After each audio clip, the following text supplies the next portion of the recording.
For over 4 years, my daughter-in-law kept claiming my son was overseas for work. Then one morning, at the market, a delivery driver suddenly gave me a package. "Are you Nash's father? It's yours now. Open it by yourself." What was inside that package made my blood boil. Can you imagine learning your son, supposedly building a global career, had actually been stolen from you by your own daughter-in-law for 4 agonizing years? That day, a simple package at the farmer's market ripped my world apart, revealing a betrayal so deep, it felt like my entire family had been living a carefully constructed lie. The story: my name is Caleb Parker, and for 4 years, 1 month, and some odd days, I'd been telling everyone my son, Matthew, was thriving overseas. Dubai, Singapore, Tokyo. His wife, Amanda, explained it with practiced ease. The modern professional life, she'd say, her smile never quite reaching her eyes. He's doing so well. God, I wanted to believe her. I needed to. My Catherine, Matthew's mother, had passed 3 years ago, cancer eating her up faster than the doctors predicted. One of her last wishes was that I stay close to Matthew, even from a distance. I swore I'd kept that promise, accepting Amanda's vague updates, the occasional photo of Matthew in anonymous hotel lobbies, always too busy to call. It was a Saturday morning, just like any other, at the Johnson City Farmers Market. The October air carried that particular Texas crispness, the kind that makes you grateful for a light jacket. I was examining some late-season peaches when I felt it, someone watching me. Not a casual glance, but the kind of intense stare that makes the hair on your neck stand up. "Mr. Parker?" The voice belonged to a man in his 30s, wearing a quick ship deliveries uniform. His face was pale, slick with sweat despite the cool morning. His hands trembled as he pushed a plain brown package, no bigger than a shoebox, into my hands. "You're Matthew Parker's father?" he asked, though it wasn't really a question. "I am," I said, my pulse quickening. Something about his urgency. I set down my basket. "Do I know you?" "No, sir. My name is Brian Cooper." He glanced around the crowded market like a deer scenting wolves. "I've been making deliveries for someone." "Special deliveries. Good money." "No questions asked." "And I saw your son." He pressed the package into my hands with sudden force, his fingers ice cold. "I can't keep this anymore. The truth matters, Mr. Parker. Whatever they've told you, the truth matters. Watch it alone."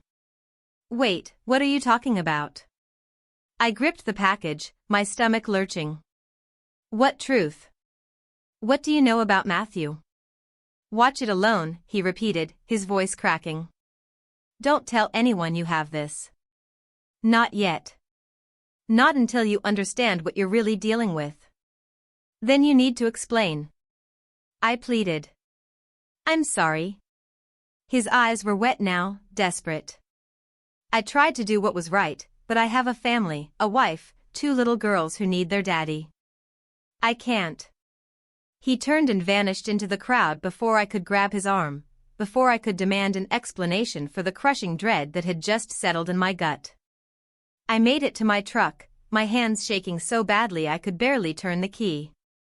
The package sat on the passenger seat, a brown paper shroud concealing whatever had driven a stranger to seek me out with such terror in his eyes. My mind churned through possibilities, each one darker than the last. The ranch appeared at the end of our long gravel drive, 40 acres of limestone and live oak that Catherine and I had built our lives on. After she passed, the silence had become a weight I carried in every empty corner. The rooms that once echoed with family dinners and Matthew's childhood laughter now held only memories. I carried the package inside, my boots heavy on the porch steps. The kitchen table felt like the only right place for this. The same oak surface where Catherine had taught Matthew to make her pecan pie, where we'd celebrated birthdays and grieved losses. I set the package down and forced my fingers to steady enough to tear the brown paper. Inside, I found 3 things that would shatter everything I thought I knew: a small, black USB drive, a letter folded once with my name written in hurried, almost panicked handwriting, and a photograph. The photograph stopped my heart. It showed Matthew, unmistakably my son, though I barely recognized him. The man in the photo had gaunt, hollow cheeks where Matthew's easy smile used to live. His eyes carried a haunted look I'd never seen before. He stood in front of a concrete wall, institutional gray. In his hands, he held a newspaper, and the date was clearly visible, April 14th of this year, 6 months ago. But it wasn't just Matthew's appearance that turned my blood to ice water. It wasn't even the institutional setting, though that was wrong enough. It was the way he held that newspaper, like someone compelled to prove they were still alive, still aware, still trapped wherever this photo was taken. I'd seen photos like this before, in old war movies. Hostages proving they were still breathing for their captors. This wasn't a business trip. This wasn't Dubai or Singapore or any of the places Amanda had described with such convincing detail. This was something else entirely. I looked back at the photograph, then at the USB drive sitting on my kitchen table like a loaded gun. Whatever was on that drive would change everything. I sat in the darkening kitchen long after I'd opened that package, staring at the USB drive like it might detonate. The photograph of Matthew lay beside it, his haunted eyes seeming to watch me from that concrete wall. Catherine's old laptop sat in the corner where she'd left it 3 years ago, covered in dust. She'd bought it the year before she got sick, insisted I learn email so I could stay in touch with Matthew when he traveled. The irony wasn't lost on me as I powered it on, the screen glowing to life in the gathering dusk. My hands shook as I inserted the drive. 6 video files appeared, each labeled with dates spanning the past 14 months. I clicked the first one. My kitchen materialized, the same room where I sat now, filmed from an angle near the ceiling. The timestamp showed last November, a Tuesday afternoon when I'd been at the feed store. I watched Amanda enter through the back door. She moved with purpose, not the casual ease of someone checking on an elderly father-in-law. She went straight to the cabinet where I kept financial documents, pulled them out, and photographed each page with her phone. 4 minutes later, she was gone, locking the door behind her. The second video showed Catherine's study, a room I'd barely touched since she passed. Amanda rifled through the files my wife had meticulously organized, photographing tax returns and property deeds with the efficiency of someone who'd done this before. She knew exactly what she was looking for. The third video caught her in the basement, searching storage boxes I hadn't opened in years. The fourth, the fifth, the sixth, each one revealed the same methodical pattern. Amanda, moving through my home like a professional, systematically documenting anything related to the ranch or our assets. She'd done this over a dozen times in 14 months. Always when I was away, always careful, always searching. My initial shock hardened into something colder as I watched her violate the home Catherine and I had built together. Every drawer she opened, every file she photographed, it was like watching someone rob a grave.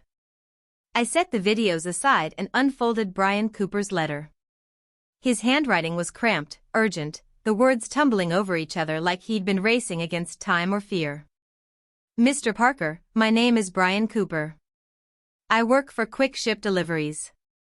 For the past year, I've been making deliveries to a facility outside Austin on behalf of your daughter-in-law. I could almost hear his voice, that desperate edge from the farmer's market. 3 weeks ago, I saw your son through a window during a delivery run.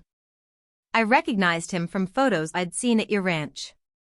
He looked at me with this recognition, not of me, but of the outside world itself, like a prisoner glimpsing daylight for the first time in years. It haunted me.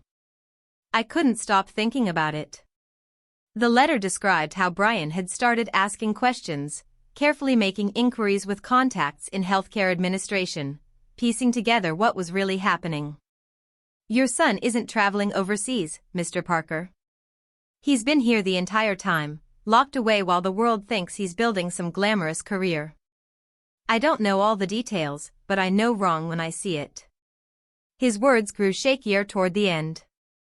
I have a family, a wife, 2 little girls who call me daddy and believe I'm a hero. I've been warned about asking questions, about interfering. I know the people involved are powerful, connected. I'm risking everything by giving you this, but your son needs help I can't give. Someone has to know. Someone has to fight for him. The letter ended there, and signed beyond the typed name, as if even that small act terrified him.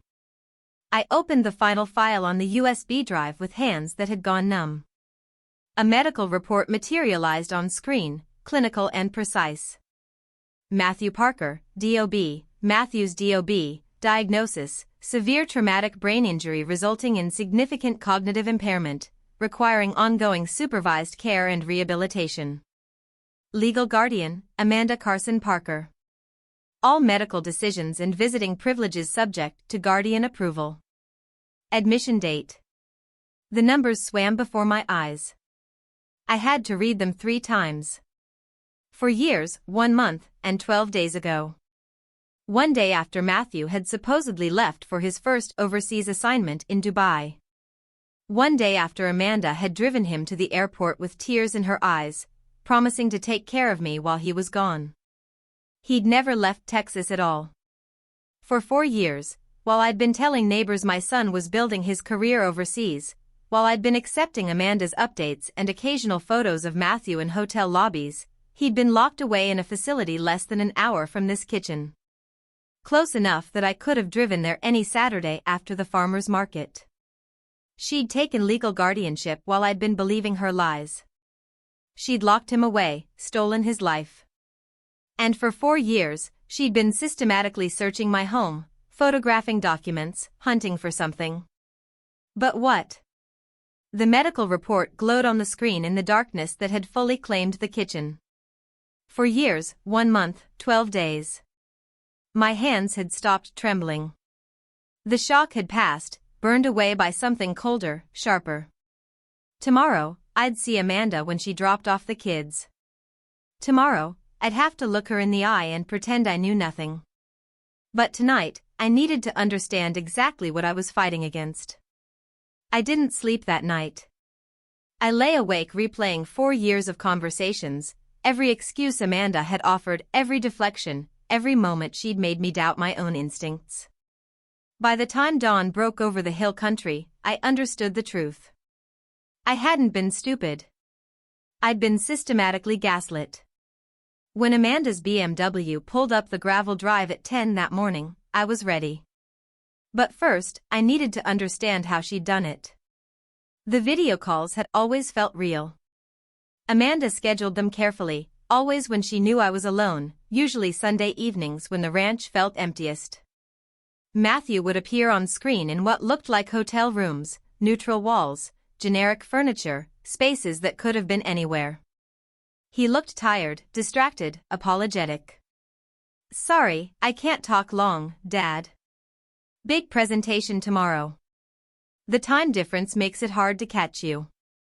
I'll call next week. I promise." I believed him because I wanted to. The alternative, that something was deeply wrong, felt impossible. Now I saw the truth. Those hotel rooms were staged, likely inside Meadowbrook itself. The calls weren't live. They were pre-recorded clips, Matthew reading from a script, someone just off camera making sure he complied. The emails had been easier. Amanda controlled Matthew's accounts, sending messages stamped from Dubai, Singapore, Tokyo. They were full of convincing details, clients I couldn't verify, projects I didn't understand, the kind of busy professional life I'd always wanted for my son. And the photos, God, the photos. Matthew in airports, conference rooms, hotel lobbies. I'd taken them as proof of success. Now I knew they could have been old, edited. Or not even him, just someone similar enough in grainy phone images. Whenever doubts surfaced, and they had, more often than I admitted, Amanda was ready. "Dad, you're grieving Catherine. Confusion is normal at your age. Matthew's under incredible pressure. He doesn't want to worry you. His work is confidential. He can't share details, even with family." She delivered every lie with patience and concern, always smiling, though I now realized her eyes never matched. She isolated me from my son while convincing me it was Matthew's choice. I accepted it because confronting her meant admitting something terrible was happening. The worst memories were the children. Olivia, asking softly, "When is Daddy coming home?" Jacob, clutching Matthew's old toy truck, confused by the silence. Amanda's smooth answers followed every time. "Daddy's very busy, sweetheart. But he loves you so much." Each moment had hurt. Now they shattered me. Matthew had been less than an hour away for 4 years, locked away, while his children grew up believing he'd abandoned them. I was making coffee when Amanda's BMW appeared at the end of the drive, right on schedule. Through the window, I watched her park, check her makeup, and adjust her expression into practiced concern. The performance started before she even stepped out. Olivia and Jacob ran toward the porch. Jacob threw himself against my legs, gripping the toy truck. Olivia stayed back, studying my face. "Morning, Dad," Amanda said warmly. "Thank you for watching them. I have errands in Austin." "Anytime," I replied, "they're my grandkids." She lingered, and I felt the shift. This wasn't just a drop-off. "I've been helping Matthew with some investment questions," she said casually. "Tax planning, estate things, boring stuff."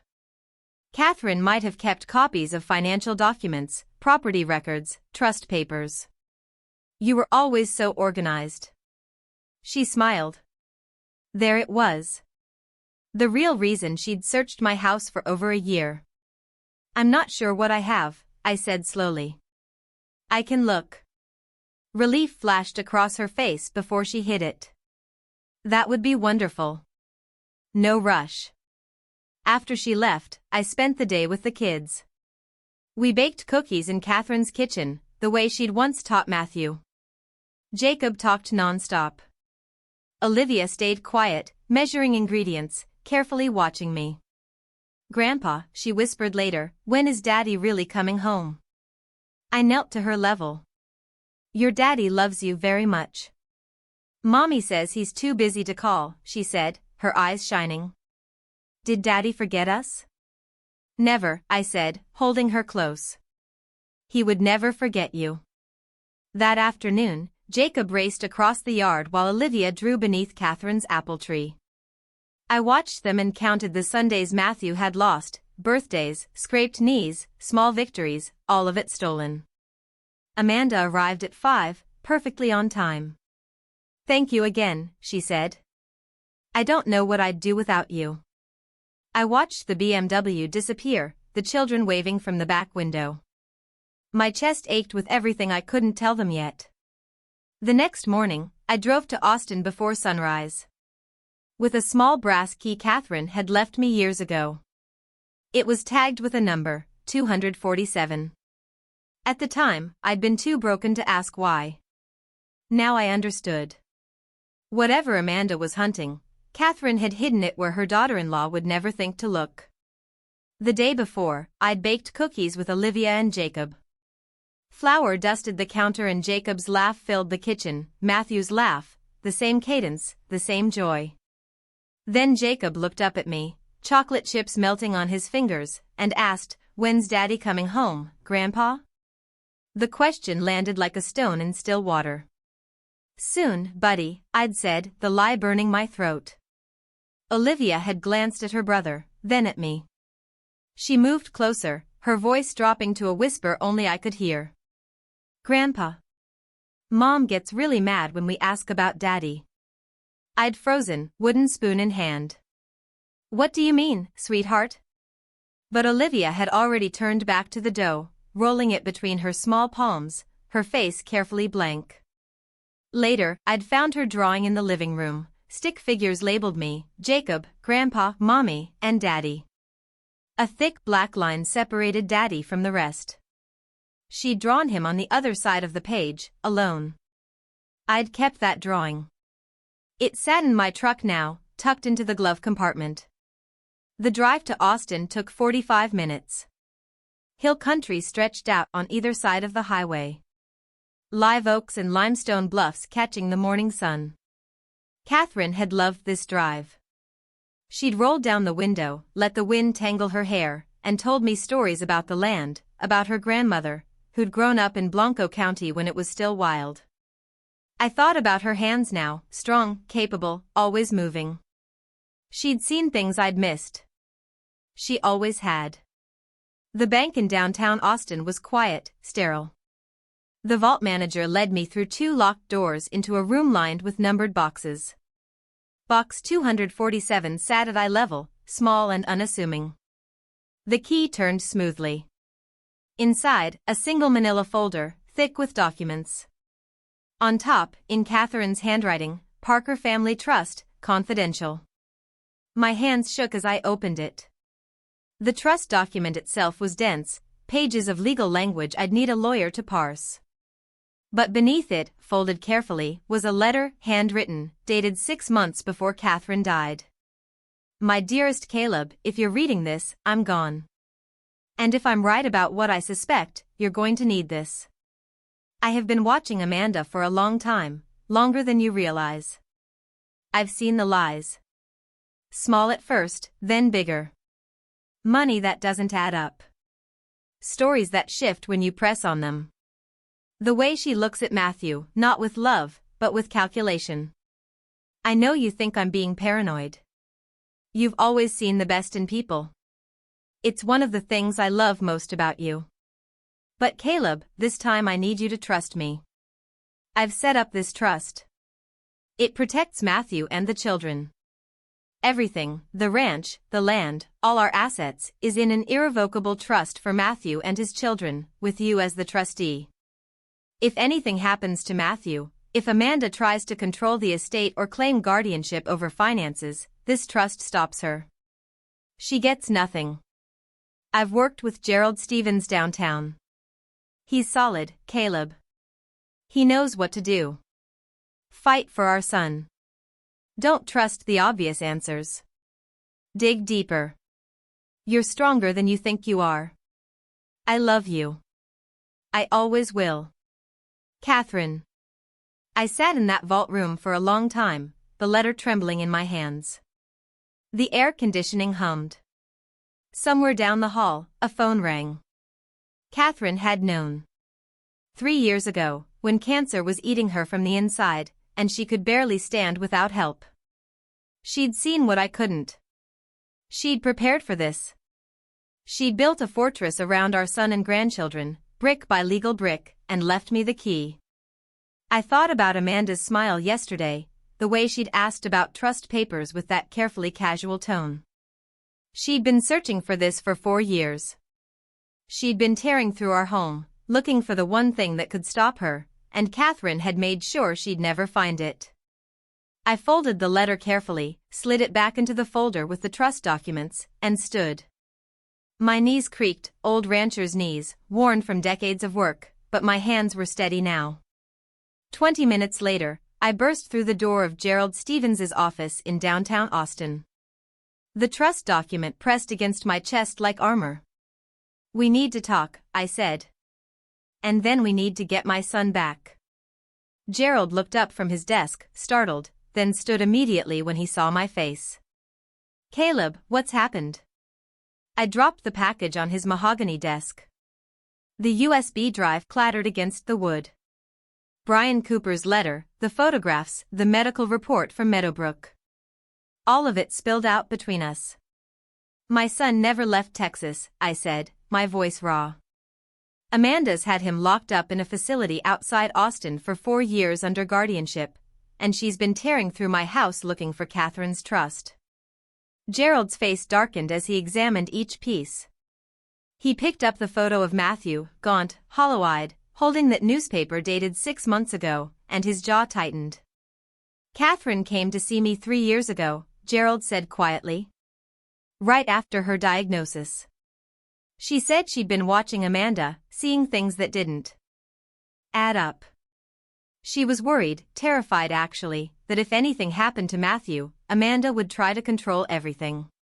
He tapped the trust document I'd brought from the bank. This trust is ironclad.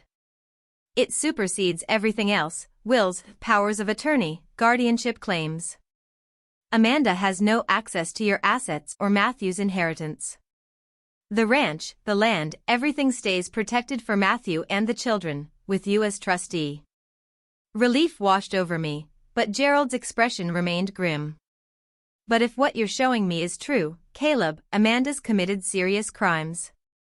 Guardianship fraud, false imprisonment, possibly worse. He paused, studying the medical report. We need to move carefully here. Don't act too quickly. If she realizes you know, she could destroy evidence, move Matthew, anything. Something in his tone made me uneasy, but I pushed it aside. What do I do? Gerald leaned back in his chair, fingers steepled. First, we gather more evidence. Document everything. But I wouldn't hire a private investigator just yet. Too expensive. And it might tip her off. Then how? Let me think about this, Gerald interrupted smoothly. He knew too much about the trust details. I realized later, things Catherine might not have shared, nuances about the accounts and asset transfers. At the moment, though, I was too overwhelmed to notice. Gerald's expression shifted, darkened. There was a journalist a few years back, Rebecca Boyd. She investigated guardianship fraud cases across Texas. Published an article about predatory guardianships, facilities working with corrupt lawyers to drain estates. What happened to her? She disappeared 48 hours after publication. 2 weeks later, hit and run. Driver never found. Gerald's hand trembled slightly as he closed the folder. The case was never solved. The air in the office felt suddenly colder. Gerald cleared his throat and quickly changed the subject, pulling a business card from his desk drawer. If you're serious about this, and I think you have to be, you need someone who can dig deep without being detected. He slid the card across the desk. Derek Stone. Ex-FBI. He specializes in cases like this. Derek Stone arrived at the ranch after dark. I'd been pacing the kitchen for hours, Catherine's letters spread on the table. When headlights swept across the driveway, instead of knocking, Derek circled the house first. I watched through the window as he moved along the fence line with some kind of handheld device, checking the porch, the barn, even the old tractor shed. Only then did he knock. Derek Stone. He was in his 50s, compact and weathered, with the kind of stillness that comes from years of watching and waiting. I didn't find any surveillance devices, but let's assume you're being monitored anyway.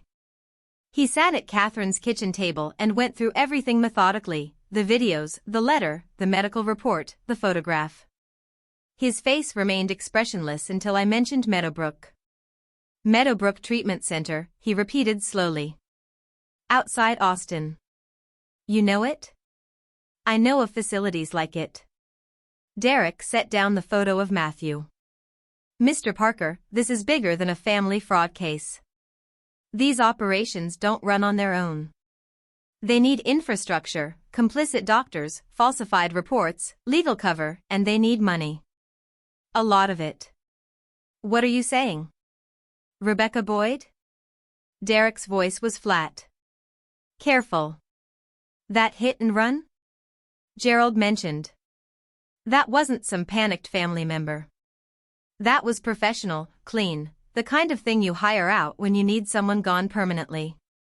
The word hung in the air between us. Professional. You think, I couldn't finish the sentence. I think Meadowbrook might be connected to something larger. Money laundering, organized crime. I don't know yet. But guardianship fraud is a perfect front. You've got vulnerable people, complex legal protections, and nobody asks questions about a traumatic brain injury patient. Derek pulled out a small notebook and sketched out security protocols. From now on, cash only. No discussions over the phone. Don't trust anyone you haven't personally vetted. I'll start with Meadowbrook, pose as a relative exploring care options. But this will take time. If they're watching, we need to be smarter. He stood to leave, paused at the door. One more thing. That package you got, the delivery driver who brought it? Brian Cooper. Find out what happened to him. Men like that don't usually walk away. After Derek left, I sat alone in the darkness of the living room. Through the window, I could see the barn where Matthew used to work on his truck, the pasture where we taught him to ride. Somewhere out there, 45 minutes away in Austin, my son was locked in a facility, imprisoned by the woman he'd married. But I wasn't just fighting Amanda anymore. I was up against something bigger, something ruthless enough to kill a journalist in broad daylight and make it look like an accident. And the lawyer Catherine had trusted, the man who'd built the fortress around my family, might be the one helping them tear it down. Tuesday morning, my phone buzzed on the kitchen counter. An unknown number. The text was short: "Stop asking questions about Matthew Parker. This is your only warning." I stared at the screen, my coffee going cold in my hand. No name, no signature, just the threat, bare and blunt. I forwarded it to Derek without responding. He'd told me not to engage, to document everything. Within 5 minutes, he called back. "Dang good. Don't delete it. This confirms they're monitoring you." His voice was calm, clinical. "It also means we're close to something they want protected." What do I do? Nothing. Let them think the warning worked. Keep your head down, and Caleb, watch for anyone approaching you with paperwork. That's usually the next move. Tuesday afternoon, Amanda showed up unannounced. I was fixing fence posts near the barn when her BMW rolled up the gravel drive, dust billowing behind it. She stepped out, wearing a tailored blazer and a smile I'd once believed was genuine. "Dad, I was in the area. Thought I'd stop by." She held up a manila folder. "I've got some forms, just medical authorization paperwork for Matthew's care. Standard stuff. I need your signature as next of kin." She laid the folder on the hood of her car, flipping it open with practiced ease. The forms looked official, dense paragraphs of legal language, signature lines highlighted in yellow. I didn't touch them. "I'll have Gerald look these over first." Her smile tightened. "Your lawyer, Dad?" "It's just standard paperwork. I don't sign anything without legal review. That's common sense." For just a heartbeat, something flickered across her face: calculation, anger, maybe both. Then the mask slid back into place. "Of course, take your time." She left the folder on the hood, climbed back into the BMW, and drove away without another word. I scanned every page and emailed them to Gerald within the hour. His response took longer than it should have. 3 hours passed. I called his office twice and got voicemail. It wasn't until nearly 8 that night that Gerald finally called back. "Caleb, thank God you didn't sign those." "What are they?" "Medical power of attorney. But buried in the language, it would give Amanda access to all your medical records, including psychiatric evaluations, cognitive assessments, everything. They could cherry-pick anything to argue you're incompetent." The blood drained from my face. "She's building a case against me." "I'm afraid it's worse than that," Gerald's voice was grim. "She's trying to do to you what she did to Matthew." Wednesday morning at 9:15, an express courier delivered a thick envelope.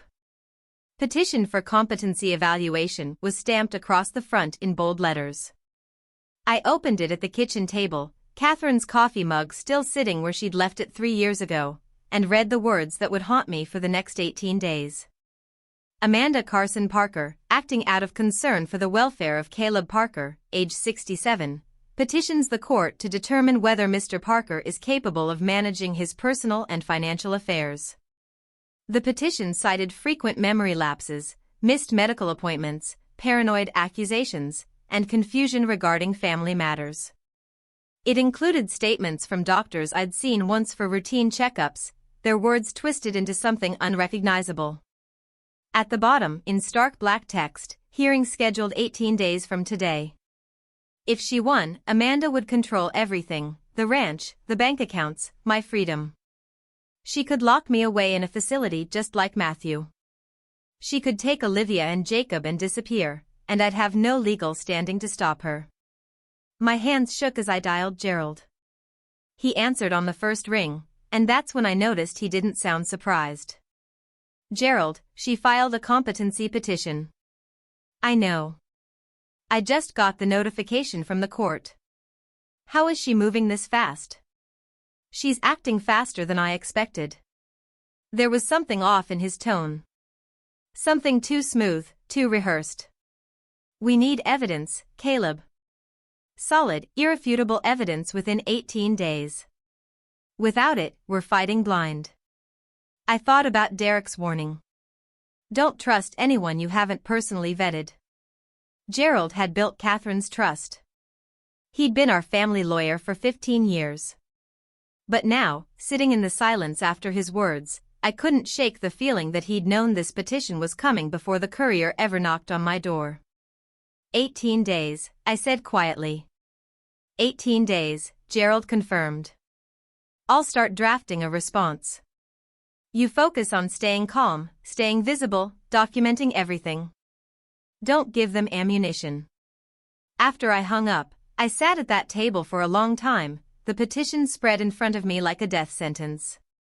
18 days to save my son and myself. 18 days before Amanda won. And somewhere in the back of my mind, a voice I couldn't silence anymore whispered, what if the man I'm trusting to save me is the one helping her destroy me? The countdown had begun. 10 days before the hearing, Amanda arranged a video call with Matthew. She'd set it up in her living room, staged, I realized later, with soft lighting and tasteful furniture in the background. Olivia and Jacob sat on either side of me on the couch, bouncing with anticipation. Amanda hovered near the laptop, her smile bright and practiced. Ready, kids? Your dad's going to be so excited to see you. The screen flickered, and there he was, Matthew. Thinner than I remembered, older in the eyes. But when he looked into the camera, there was something I hadn't expected. Clarity. His gaze was sharp, focused, alert. Hey, Dad. His voice was rough, like he hadn't used it much, but it was steady. Matthew. My throat tightened. Son.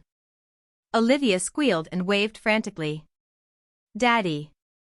Daddy. I got an A on my spelling test. Jacob pressed his face close to the screen.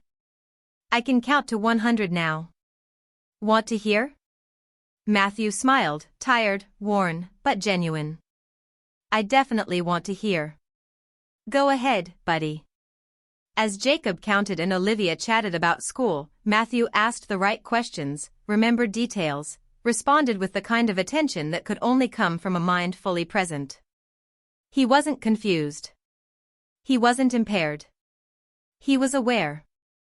And then his eyes locked onto mine. It was deliberate, intentional. A blink pattern, slow, then fast, then slow again. His fingers tapped lightly against his chest. Just once, a gesture so small Amanda wouldn't notice from her angle near the door. The micro-expression that crossed his face lasted less than a second. But I caught it. I need you to see me. I miss the ranch, Dad, Matthew said, his voice soft but measured. His eyes never left mine. I think about it every day. For years is a long time. 4 years. He knew. He was tracking time. He understood what had been done to him. Amanda shifted at the edge of the frame, her smile tightening. Matthew gets a little nostalgic sometimes. The doctors say it's normal. But Matthew didn't look away from me. How's the barn, the fences, the cattle? Everything's waiting for you, I said carefully. He nodded once, deliberate. Good. That's real good. The call ended a few minutes later. Amanda closed the laptop with a click, her expression unreadable. I'm glad you got to see him. He has good days and bad days. I sat there, frozen, while the kids ran off to play, and understood with absolute certainty my son wasn't sick. He was imprisoned, and he was lucid enough to know it. Sunday evening, 8 days before the hearing, Derek called.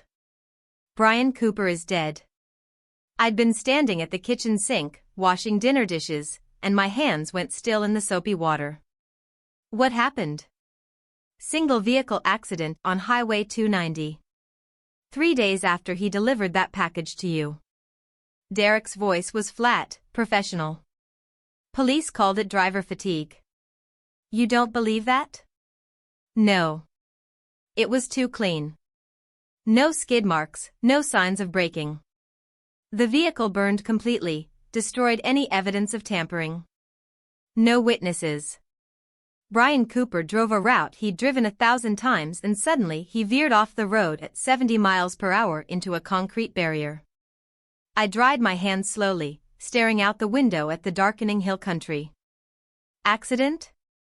Professional hit, made to look like one. Derek paused. Brian had a wife and 2 little girls. They're terrified, Caleb. His widow wouldn't talk to me. She just kept saying, we don't know anything.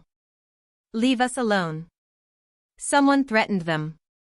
Someone made sure Brian's family understood what happens when you talk. I thought about the man who'd approached me at the farmer's market, the way he'd glanced over his shoulder, the urgency in his voice. Someone needs to know. He'd known the risk. He'd done it anyway.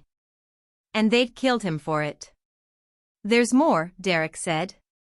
I've been digging into Meadowbrook's ownership. The facility is owned by a shell corporation called Silver Point Holdings, registered in the Cayman Islands. Offshore.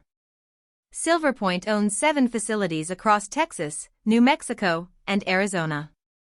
The financial patterns look like money laundering. Caleb, we're talking about millions moving through these facilities every month. Patients with no family oversight, guardianship cases where estates get drained into shell accounts, clean money coming out the other side. My stomach turned. You're saying this isn't just guardianship fraud? I'm saying we've stumbled into something much bigger. Organized crime uses these operations as fronts. Elder abuse, guardianship fraud, all of it.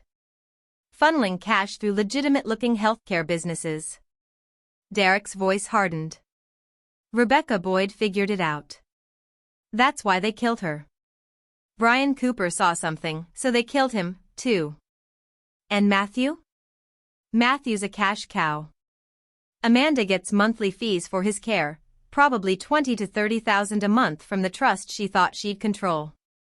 Multiply that by how many patients Meadowbrook has under questionable guardianships, and you're looking at a serious revenue stream. I gripped the phone tighter. What do? We find proof. Inside testimony, financial records, something that ties Amanda to Meadowbrook's operation and exposes the whole network. He exhaled slowly. But Caleb, you need to understand, we're not just fighting Amanda anymore. We're up against people who kill whistleblowers and make it look accidental. People with resources, connections, and a lot to lose. 8 days, I said quietly. 8 days, Derek confirmed. We have suspicions, but we need evidence solid enough to walk into that courtroom and blow this open.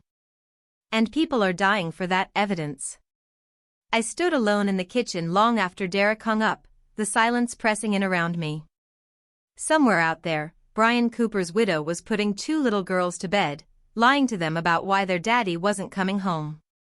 Somewhere in Austin, my son sat in a facility masquerading as care, lucid and aware, counting the days of his imprisonment. And somewhere in the shadows, the people who'd orchestrated all of it were watching, waiting, ready to eliminate anyone who got too close to the truth. 8 days to save Matthew and myself. 8 days before Amanda, and whoever she was working for, won. The countdown was ticking. 7 days before the hearing, I met Gerald at his office, and everything felt wrong. He sat behind his desk with papers scattered in front of him, his tie loosened, his face drawn with what looked like exhaustion. But when I walked in, something flickered in his expression. Guilt, maybe, or calculation. Caleb, we've got a problem. He slid a stack of documents across the desk. The discovery motions. They were filed on the wrong forms. We'll have to resubmit. It's going to cost us time. My stomach tightened. How does that happen? Clerical error. He didn't meet my eyes.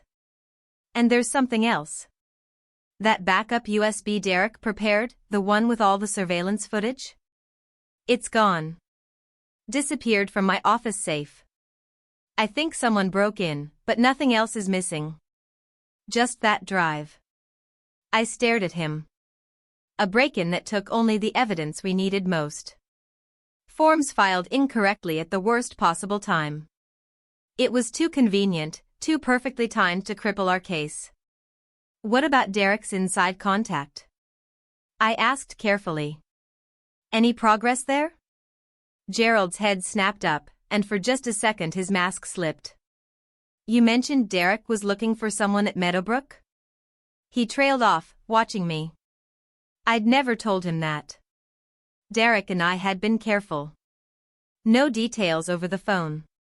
No names mentioned in Gerald's presence. He's working on it, I said, keeping my voice neutral. Just be careful, Gerald's tone shifted, almost warning. We don't know who we can trust inside that facility. The irony wasn't lost on me. I left his office and paused in the parking lot, glancing back through the plate glass windows. Gerald was already on his phone, his face animated, gesturing as he spoke.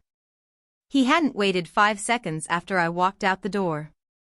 5 days before the hearing, Derek called at dawn. I found someone inside. She's scared, but she's willing to talk. Can we meet at your place? At 6 a.m., the woman who sat at my kitchen table looked exhausted. Rachel Morgan was maybe 30, with dark circles under her eyes and hands that wouldn't stop trembling around her coffee mug. Derek stood by the window, scanning the driveway, his body tense. I can't testify in court, Rachel said immediately. I have a daughter. I saw what happened to that journalist. We're not asking you to go public, Derek said gently. But just tell us what you know. Rachel slid a USB drive across the table. Matthew Parker is listed as severe traumatic brain injury with cognitive impairment, but the chart notes don't match the diagnosis. She pulled out printed records, her finger tracing the lines. Cognitive assessments show normal function, vital signs stable, communication clear. There's nothing in his actual medical data that supports the guardianship claim. Then how? Dr. Howard Pierce signs off on whatever Amanda requests. Rachel's voice hardened. Minimal contact orders, no outside calls, restricted visitation. He rubber stamps everything without actually evaluating the patient. She handed me another document, billing records. Monthly fees, $22,300. Actual care costs, maybe $6,200. The rest disappears into administrative fees and care management surcharges. I stared at the numbers. Over 4 years, Amanda had funneled hundreds of thousands of dollars through Meadowbrook, claiming it was for Matthew's care. There are emails, Rachel continued, opening her laptop. The screen showed correspondence between Amanda and Dr. Pierce, transactional messages about maintaining current status and extending care plans indefinitely. And it's not just Matthew. Rachel's voice dropped. There are dozens of cases like his. People who could go home. Families who don't know they're even there. It's a system, Mr. Parker. Meadowbrook isn't just one bad guardian. It's infrastructure. Infrastructure for what? I asked, though part of me already knew. The money flow through that facility doesn't make sense. Patients cycling in and out, massive fees, cash payments, offshore accounts. Rachel shook her head. I'm just a nurse, but it feels organized, like someone's using guardianships to move money. Derek walked Rachel to her car after she'd given us everything she had. When he came back inside, his face was grim. She's right, he said. This isn't fraud. It's a business model. For days before the hearing, Derek spread documents across my kitchen table like a general planning a siege. I followed the money, Caleb. It goes deeper than we thought. He showed me bank records, corporate filings, wire transfers moving through shell companies with names like Silverpoint Capital Management and Clearwater Medical Holdings. Money flowing in from guardianship estates, flowing out to accounts in the Cayman Islands, Panama, the British Virgin Islands. Meadowbrook bills families and estates $20,000 to $30,000 a month per patient. Multiply that by how many patients they have under questionable guardianships, 50, maybe more, across their 7 facilities, and you're looking at over $1 million a month moving through the system. Where does it go? Now, that's what I'm still tracing. But the patterns match money laundering operations I investigated at the Bureau. Dirty money comes in as medical fees, gets cleaned through a legitimate healthcare business, comes out the other side as consulting fees, real estate investments, you name it. He tapped a photograph, Dr. Pierce shaking hands with a man in an expensive suit outside a Houston restaurant. Pierce has been on Meadowbrook's payroll for 6 years. Before that, he had his medical license suspended in California for falsifying patient records. Amanda found him, or someone introduced them. Derek leaned back. Gerald mentioned Rebecca Boyd earlier, right? The journalist. I nodded. She was investigating this exact network before she was killed. She'd connected Meadowbrook to 4 other facilities and was about to publish a piece on guardianship fraud as an organized crime front. Derek's jaw tightened. 48 hours later, she was dead. The kitchen felt colder. Outside, the sun was rising over the hill country, painting the limestone bluffs gold. But all I could see were the threads connecting my son's imprisonment to something vast and ruthless. 4 days, I said. 4 days, Derek confirmed. We've got evidence now, medical records, financial documents, Rachel's testimony. But we need one more thing. What? Proof that ties this directly to Amanda and shows the court she's part of a criminal conspiracy, not just a bad guardian. He met my eyes. We need recordings, documents with her name on them. Something that can't be explained away. How do we get that? Derek smiled, thin and dangerous. We make her nervous. We make her think we're closer than we are. And we see who she calls. 4 days before the hearing, I finally understood what we were really fighting. Not just Amanda. Not just Meadowbrook. An entire network built on stolen lives and hidden money, protected by people willing to kill to keep it secret. And somewhere in the shadows, the man I trusted to save us was helping them destroy. 3 days before the hearing, Derek arrived at dawn, his face grim. We've got a problem. A big one. He dropped a folder in front of me. I ran financials on everyone involved in your case, including Gerald Stevens. Bank statements, transaction records, wire transfer receipts. My eyes caught on one entry, $75,000 received 3 weeks ago from a shell company that traced back to an offshore account controlled by Amanda. No. The word came out strangled. Gerald's been our friend for 40 years. He's been her mole. Derek spread the evidence methodically. Each piece, another nail in the coffin of a friendship I'd trusted my entire adult life. Phone records, Gerald called Amanda within an hour of every meeting with me. Financial transfers, multiple payments over 4 years totaling $280,000. Timeline, Brian Cooper died 24 hours after I told Gerald about the package delivery. Gerald leaked Brian's identity, Derek said. The cartel killed him. Every strategy session, every piece of evidence we'd discussed, every plan we'd made, Amanda had known it all. She'd been 10 steps ahead because the man I'd trusted to save us was feeding her every move.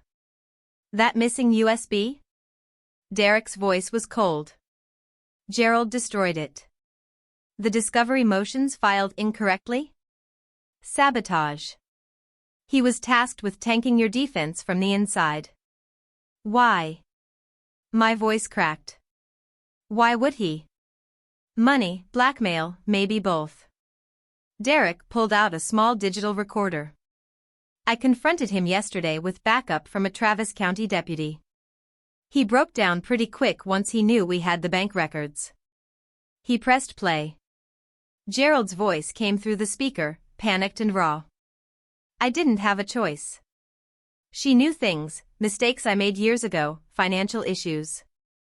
I needed the money. I helped her draft the guardianship documents 4 years ago. I gave her the trust templates so she'd know what to search for. I leaked Brian Cooper's name after Caleb told me. I sabotaged the discovery motions. I was supposed to destroy his defense. A long pause. I never thought people would die. I swear I never thought. Derek stopped the recording. Gerald Stevens was arrested this morning.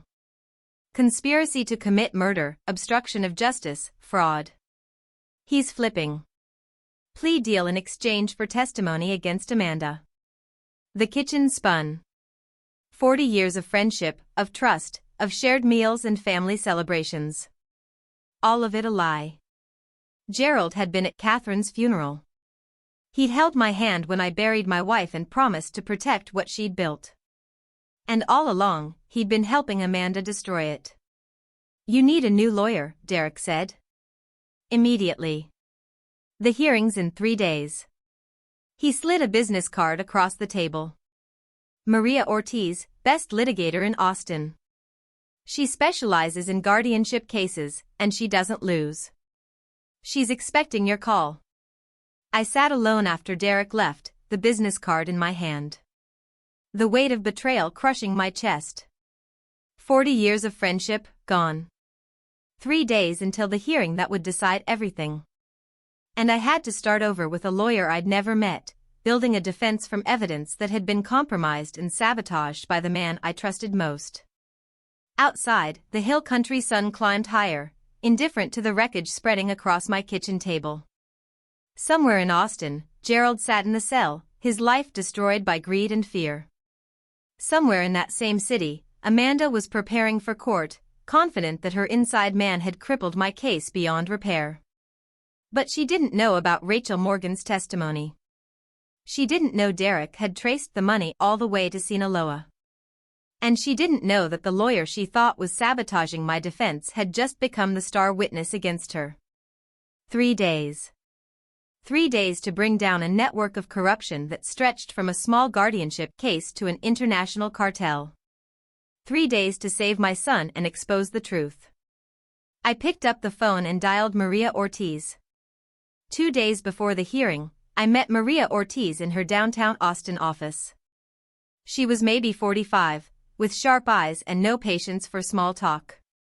She spread the evidence across her conference table and absorbed it all in a 2-hour sprint: surveillance videos, medical records, Gerald's confession, Derek's financial trail linking Meadowbrook to Sinaloa.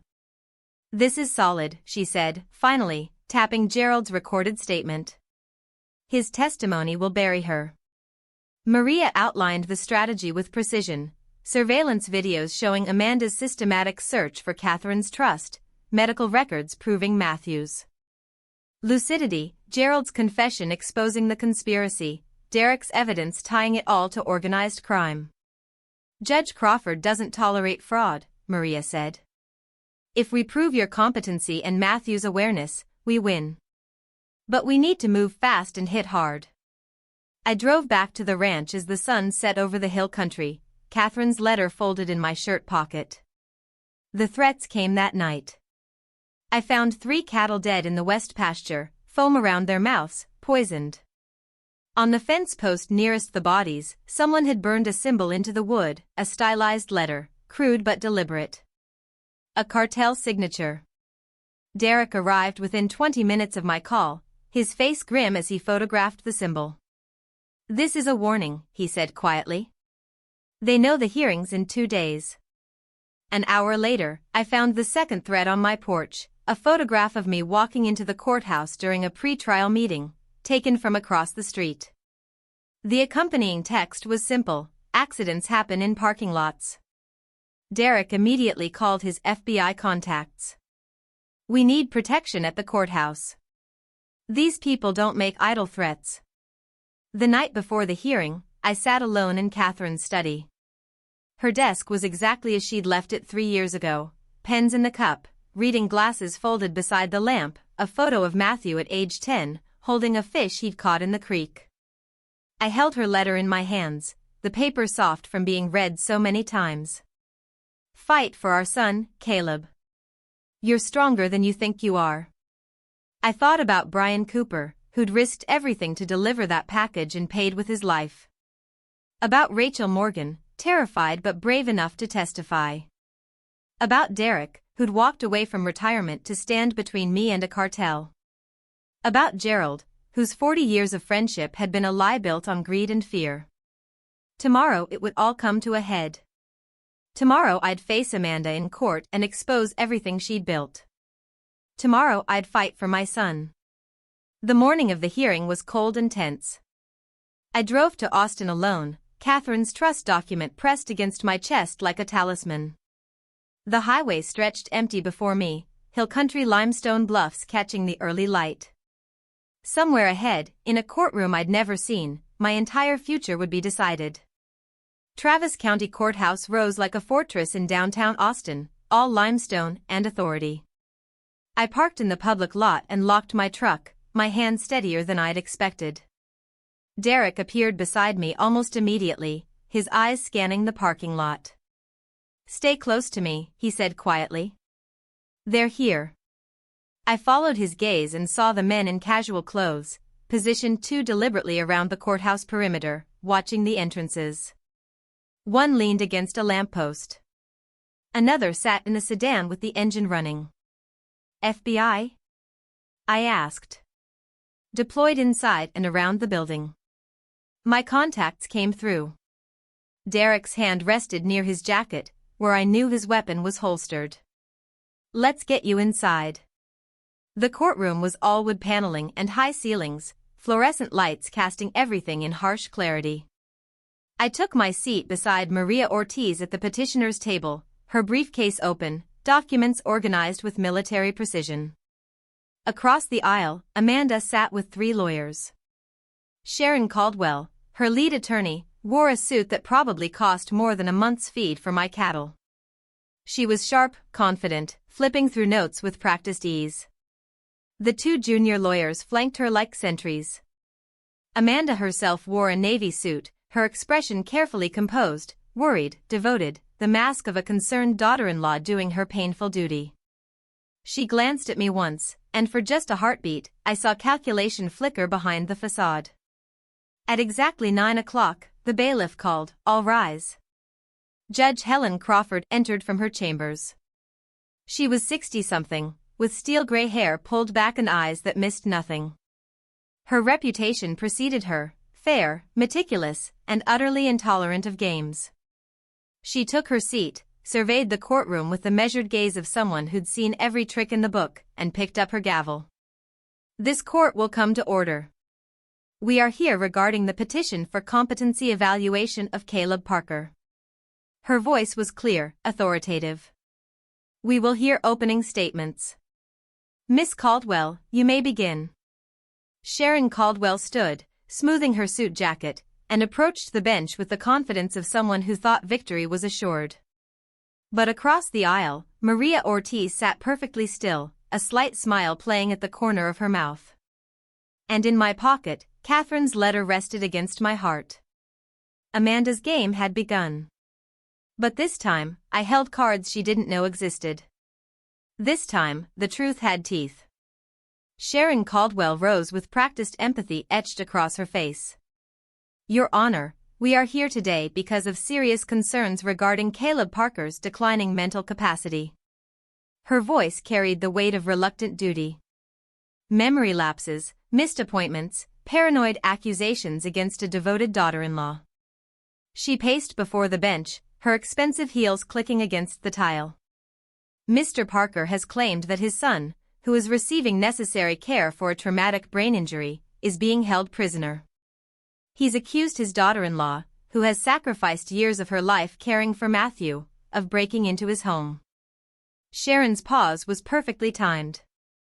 These are not the actions of a man capable of managing a 40-acre ranch and significant assets. She presented medical notes from routine checkups, incident reports from the ranch. Every mundane truth twisted into evidence of delusion. A forgotten dentist appointment became cognitive decline. A misplaced invoice became proof of incompetence. When Sharon called Amanda to the witness stand, my daughter-in-law moved with the careful grace of someone playing to an audience. "I'm very worried about Dad," Amanda said, her voice breaking just slightly.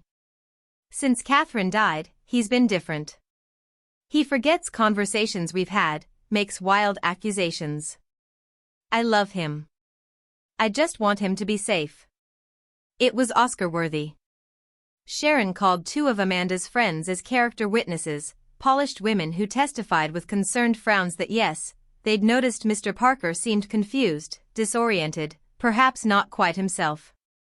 By the time Sharon finished, the courtroom felt heavy with carefully molded fiction. Then Maria Ortiz stood. Amanda's confidence flickered like a candle in wind. Maria's voice was calm, calculated, surgical. "Your Honor, Mr. Parker hasn't lost mental capacity. He's discovered a criminal conspiracy. Miss Carson is attempting to silence him the same way she silenced his son." "Objection." Sharon's voice cracked like a whip. Judge Crawford didn't even glance her way. "Overruled. Continue, Miss Ortiz." Maria opened her laptop, connected it to the courtroom's display screen. "These are security recordings from Mr. Parker's home." The screen flickered to life. Video 1, November timestamp, 14 months ago. The camera angle showed the kitchen door. Amanda entered with a key. "I remembered that day. I'd been at a cattle auction in Fredericksburg and moved directly to Catherine's desk." She photographed documents with her phone, methodical and quick. The courtroom murmured. Video 2, different date. Amanda in the basement, going through file boxes. Video 3, Catherine's study. Amanda rifling through the desk drawers. Video 4, 5, 6, different days, same pattern. 14 months of systematic searching. Amanda's face drained of color. Sharon scrambled to her feet. "Your Honor, Miss Carson had a key.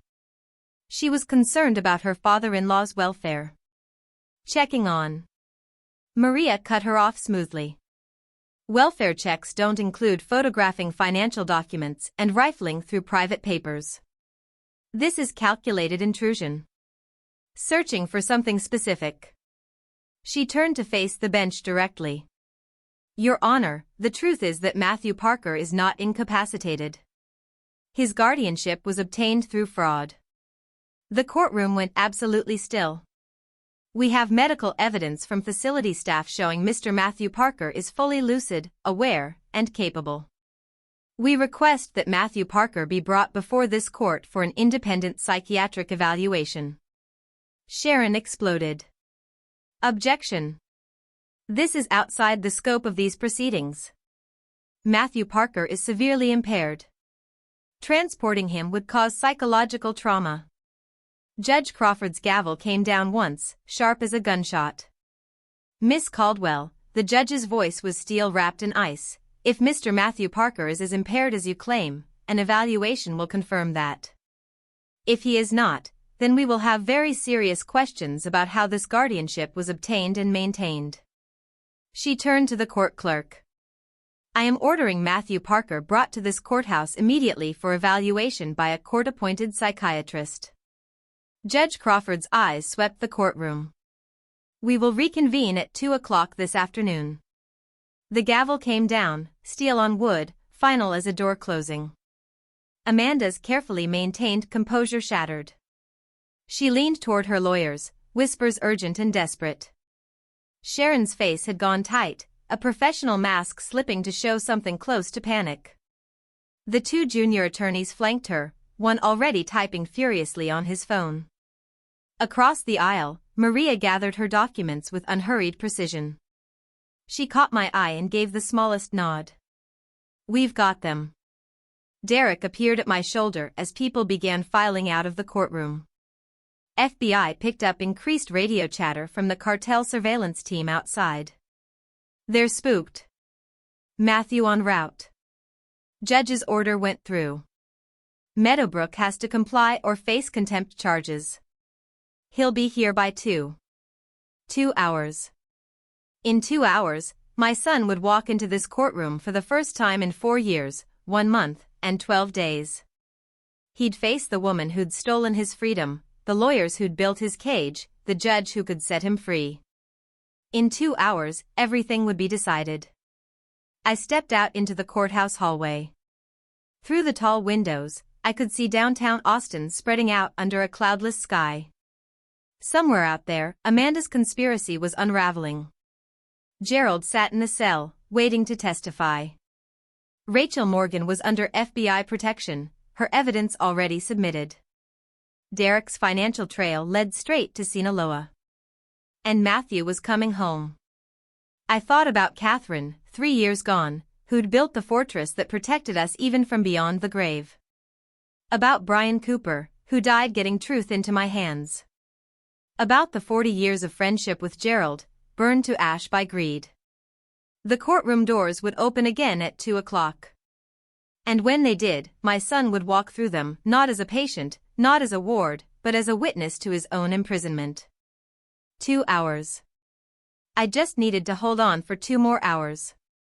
At exactly 2 o'clock, the courtroom doors opened. They wheeled Matthew in. The wheelchair was theater, Amanda's final attempt to sell the narrative of a broken man. But the moment I saw my son, I knew the truth she'd tried so desperately to bury. For years, 1 month, 12 days since I'd last seen him in person. He was thinner, his face carved with exhaustion and something harder, endurance. But when his eyes found mine across that courtroom, they blazed with recognition and a hope so fierce it nearly broke me. This wasn't the ghost Amanda had described in her testimony. This was my son. Trapped, yes, but present, aware, here. Judge Crawford nodded to the bailiff. Bring in Dr. Foster. Dr. Alan Foster took the stand with the calm demeanor of someone who'd evaluated thousands of patients and couldn't be rattled by courtroom theatrics. He was maybe 55, with silver hair and reading glasses perched on his nose. Dr. Foster, Judge Crawford said, you've completed your evaluation of Matthew Parker. I have, Your Honor. And your findings? Dr. Foster didn't hesitate. Mr. Parker is fully lucid. He understands his circumstances, communicates clearly and coherently, and shows no signs of the cognitive impairment described in Meadowbrook's facility records. Sharon Caldwell started to rise, but Dr. Foster continued, his voice cutting through her objection before it formed. He does not require a guardian. He should be allowed to speak for himself. In my professional opinion, his continued detention has no medical basis whatsoever. The courtroom erupted, murmurs, gasps, the rustle of reporters scribbling notes. Sharon shot to her feet. Your Honor, I must object, Dr. Foster's credentials are beyond dispute, Miss Caldwell. Judge Crawford's tone was ice. Sit down. She turned to Matthew, her expression softening slightly. Mr. Parker, do you understand why you're here today? Matthew's voice was hoarse from disuse, but every word rang clear across that courtroom. Yes, Your Honor. I understand. My wife filed for guardianship, claiming I was incapacitated. I understand she's now trying to do the same thing to my father. He paused, his gaze steady. And I understand it's time to tell the truth. Judge Crawford nodded once. Please proceed. Matthew began. For years ago, my wife and I argued about money. I had a trust that my mother had established before she died. Protective provisions, withdrawal restrictions, designed to preserve assets for our children. Amanda wanted me to break those restrictions, to withdraw the principal immediately for what she called investment opportunities. I refused. His voice was steady, objective, the tone of someone who'd had 4 years to rehearse these words in his head. She became aggressive. We were standing near the top of the stairs in our house. She pushed me. No drama, no embellishment, just fact. I fell 12 steps. I woke up in the hospital with a head injury. Confused. By the time I was lucid again, maybe 72 hours later, she'd already secured emergency guardianship. She told the doctors I was hallucinating, that I'd become violent and attacked her first. He looked directly at Amanda, who sat frozen at the defense table. I tried to tell the facility staff what really happened. Dr. Pierce dismissed it as post-trauma confabulation. He said memory distortions were normal after head injuries. I tried to send messages, letters, emails when I could access a computer. All communications were monitored. Anything that contradicted the official narrative was intercepted. Matthew's hands gripped the wheelchair armrests. I've been in prison for 4 years, Your Honor, locked in a facility under false pretenses, while my wife systematically drained my accounts and rifled through my father's home, searching for documents that would let her control everything, the ranch, the trust, all of it. His voice cracked slightly, but he pushed through. I watched my children grow up through staged video calls. If I didn't smile, didn't pretend everything was fine, the calls got cut short. The next visit would be delayed. It was conditioning. I missed Olivia's first day of school. I missed Jacob losing his first tooth. I missed birthdays, holidays, everything. He looked at me then, and I saw the same boy who used to follow me around the ranch, who'd learned to fix fence posts and drive a tractor before he was 12. I want my life back, Matthew said quietly. I want my children back. And I want my father protected from the same fate she planned for him. The courtroom was absolutely silent. I was crying, tears running down my face, and I didn't care who saw. Sharon Caldwell exploded to her feet, her composure finally shattered. Your Honor, this is a textbook example of false memory syndrome. Traumatic brain injuries often cause patients to construct elaborate narratives to explain their condition. This is confabulation, not testimony. But before Judge Crawford could respond, Maria Ortiz rose with the calm precision of someone holding the winning hand. "Oh, Your Honor," she said, her voice cutting through Sharon's desperation like a blade. "There is one more piece of evidence. 2 recordings that will erase all doubt about the truth of Mr. Matthew Parker's testimony." She paused, letting the weight of those words settle over the courtroom. The first is a recorded confession from Gerald Stevens, the attorney who helped Miss Carson draft the fraudulent guardianship documents 4 years ago. He admits on tape to conspiracy, to leaking information that led to the murder of a witness, and to sabotaging Mr. Caleb Parker's legal defense. The courtroom erupted again, but Maria's voice rose above the chaos. The second recording is from Miss Carson herself. Captured just weeks ago in a hallway outside this very courthouse, admitting to the guardianship fraud and discussing how to extend her control to Mr. Caleb Parker's estate. Amanda's face had gone white as bone. Sharon Caldwell looked like she'd been struck, and Maria stood there, utterly calm, holding the evidence that would destroy everything Amanda had built on lies. Judge Crawford's gavel came down 3 times, sharp and final. "We will hear these recordings," she said. "Now." Maria stood and nodded to Derek, who approached with a laptop and portable speaker. The courtroom held its breath. "Your Honor," Maria said, her voice calm and precise. "We have 2 recordings. The first is the confession of Gerald Stevens, obtained during interrogation with law enforcement present." She pressed play. Gerald's voice filled the courtroom, panicked, broken, desperate. "I helped her draft the guardianship documents 4 years ago. I knew the trust Catherine had set up, knew exactly what Amanda needed to bypass. She paid me. God, she paid me $280,000 over 4 years. A pause. Ragged breathing. "I leaked Brian Cooper's information. The delivery driver. Caleb told me about him, and I told Amanda. He died the next day. I knew what would happen. I knew. I sabotaged Caleb's case, destroyed the backup USB, filed discovery motions on the wrong forms, deliberately. I was tasked with ruining his defense at this hearing, making sure he looked incompetent, confused. She had leverage on me, mistakes I'd made years ago, financial issues she could expose. I needed the money. My God, I needed the money. And I was weak. And I'm so sorry. The recording cut off. The courtroom was silent, the kind of silence that presses against your eardrums. Sharon Caldwell's face had gone ashen. Maria continued, her voice steady. Mr. Stevens has accepted a plea deal and is cooperating fully with authorities. He has admitted to complicity in the murder of Brian Cooper, a whistleblower who attempted to expose this conspiracy. She paused, letting that sink in. But there's more. Yesterday, during a court recess, Mr. Derek Stone had a conversation with Miss Carson in the hallway outside this courtroom. Maria gestured to Derek. Texas is a one-party consent state. Mr. Stone was part of that conversation and legally recorded it. Derek nodded once, his expression unreadable. This recording captures Miss Carson discussing the guardianship fraud in her own words.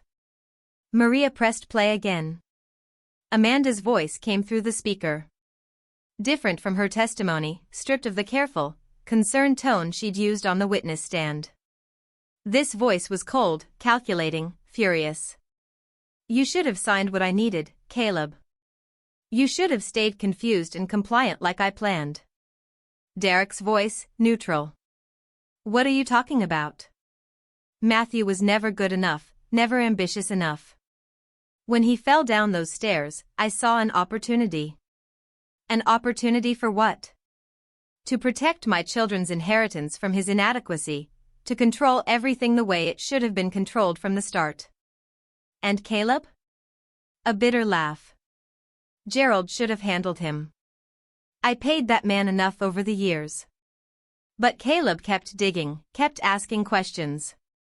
You forced me to take steps I didn't want to take. What steps? Do you know how much money is in that trust Catherine set up? Millions. She was smarter than I gave her credit for, building in all those protections. But there are always other ways to access money if you're patient. If you control the right people. The recording ended. The courtroom was dead silent. Amanda sat frozen at the defense table. Every drop of color drained from her face. Her carefully constructed mask had shattered completely, leaving nothing but the truth. She'd orchestrated everything. Sharon Caldwell tried to stand, tried to mount some kind of damage control, but Judge Crawford's gaze pinned her in place. The judge's face was granite fury, barely contained beneath the years of judicial discipline. I've heard enough. Her voice cut through the courtroom like a blade. The guardianship over Matthew James Parker is hereby terminated, effective immediately. She turned her gaze to Amanda, and I saw no mercy there. Miss Carson's petition regarding Caleb Parker is dismissed. With prejudice. It cannot be refiled. Mr. Caleb Parker is found to be fully competent, and this court apologizes for the distress this proceeding has caused him. Judge Crawford's voice grew harder. Mr. Matthew Parker will be discharged from Meadowbrook Treatment Center today.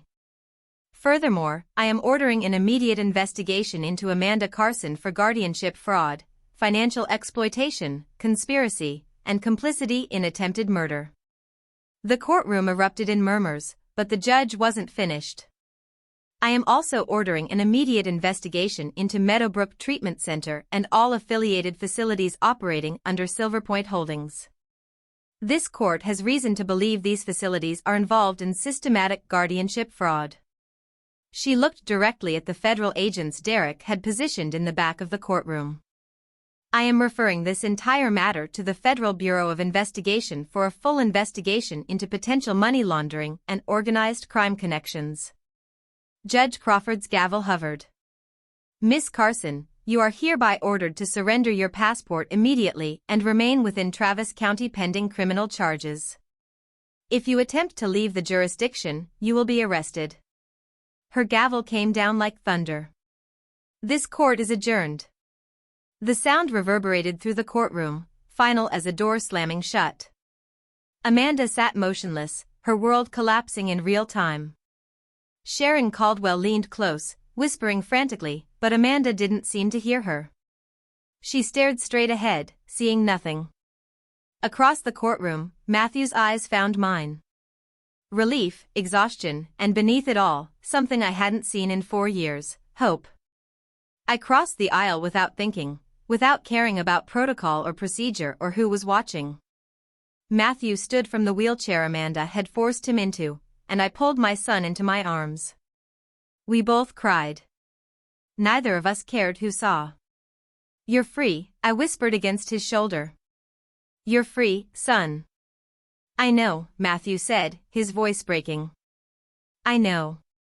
That evening, as the sun set over Austin, painting the sky in shades of gold and red, Amanda Carson was arrested at her home. 2 FBI agents, flanked by Travis County deputies, led her out in handcuffs while neighbors watched from their porches. The charges read like a catalog of cruelty, guardianship fraud, financial exploitation, conspiracy to commit murder, obstruction of justice. It was the beginning of justice. But for us, for Matthew and me, for Olivia and Jacob, for everyone who'd been caught in Amanda's web, it was the beginning of something else. Healing. We drove back to the ranch that night, Matthew in the passenger seat of my truck, staring out at the hill country he hadn't seen in 4 years. He didn't say much. Neither did I. Some things don't need words. When we pulled up to the house, the porch light was on. I'd left it burning, the way Catherine always had, a beacon saying, "Come home." Matthew stood on the gravel drive for a long moment, just looking at the barn, the pastures, the limestone bluffs catching the last light. "I thought I'd never see this again," he said quietly. "You're home now," I put my hand on his shoulder. "You're home." We walked inside together, father and son, and closed the door on the darkness behind us. That same evening, I drove to Meadowbrook to bring my son home. Derek sat beside me in the truck, silent and alert. He'd insisted on coming, just in case, he'd said, though Amanda was already in custody and the immediate danger had passed. Old instincts die slowly. When we reached Meadowbrook, chaos greeted us. FBI vehicles crowded the entrance, red and blue lights washing over the building. Agents moved in steady lines, carrying boxes of files, computers, hard drives, even entire cabinets. For years of lies were being stripped away, piece by piece. As we walked inside, Dr. Pierce was led past us in handcuffs. His shoulders slumped, his face ashen. He didn't look at me. He didn't look at anyone. Rachel Morgan met us just inside. Tears streaked her face, but she was smiling. "He's ready, Mr. Parker," she said, her voice trembling with relief. "He's been packed for an hour." Matthew appeared at the end of the hall. He wore jeans and a faded blue shirt, too loose on his thin frame, and carried a single small duffel bag. For years, 1 month, and 12 days reduced to 1 bag.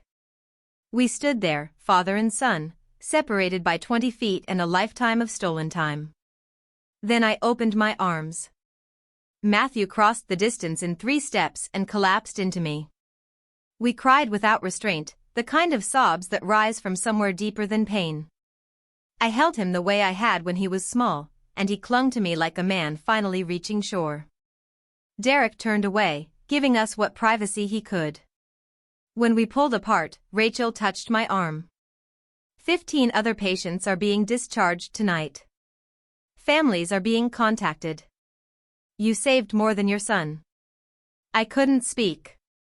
I nodded and guided Matthew toward the exit, toward freedom. The drive home was quiet. Matthew leaned toward the open window, watching the hill country pass, limestone bluffs glowing gold, live oaks stretching long shadows across the road. His fingers rested against the wind. "I never thought I'd see this again," he whispered. "You're home," I said. "You're home." The ranch came into view over the last rise, the porch, the barn, the pastures reaching toward the bluffs. Olivia and Jacob waited on the porch. They'd stayed there the whole time, stiff with anticipation. As the truck pulled up, they hesitated, excitement tangled with fear. Matthew stepped out and knelt. Jacob ran first. "Daddy." He flew across the gravel, arms wide, and Matthew caught him, burying his face in Jacob's hair. Olivia stayed back, watching carefully. Matthew looked at her, tears running freely. "Hi, sweetheart. I missed you so much." "Are you staying?" she asked quietly. "Yes," he said. "I'm never leaving again." She studied him for a long moment, then walked down the steps and fell into his arms. All three collapsed together beneath the sky turning purple. I stood by the truck and saw Catherine's photograph through the window. We brought him home. Dinner felt unreal. We sat at Catherine's kitchen table. I made grilled cheese and tomato soup, simple food for shaking hands. Jacob talked non-stop, and Matthew listened as if every word mattered. Olivia watched quietly, testing reality. Matthew didn't rush her. He just stayed. At bedtime, Jacob demanded a story. Matthew read beside him, voice breaking. Olivia appeared in the doorway halfway through. "Want me to read to you, too?" Matthew asked. She nodded and brought Charlotte's Web, worn from Catherine's hands. Matthew read until Olivia slept. Then he sat between their rooms, watching them breathe. "You'll be okay," I said when I found him there later. "We will," he replied. Matthew slept in his childhood room that night. The room was unchanged, the narrow bed, the desk, the view of the pasture. He opened the window, letting the hill country air carry cedar and limestone inside. I passed his door near midnight. He lay awake, staring at the ceiling, but peaceful, free. In the morning, healing would begin. Therapy, courts, custody, trust, time. But that night, none of it mattered. What mattered was that my son was home.